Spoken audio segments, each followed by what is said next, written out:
আচ্ছা মা, তুমি আমার নাম সম্রাট রেখেছিলে কেন? একটা সর্বহারা ছেলে, তার নাম সম্রাট?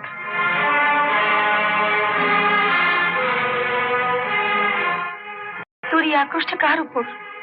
তিলে তিলে নিজেকে শেষ করে ফেলছিস। আক্রোশ? হ্যাঁ, আক্রোশই বলতে পারো।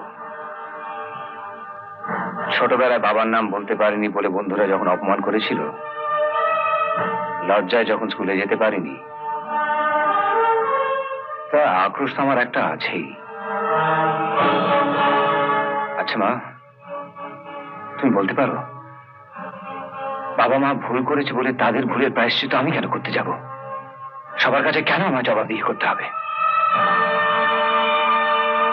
হ্যাঁ, তোমার মুখে আমি শুনেছি জন্মাবার কিছুক্ষণ পরেই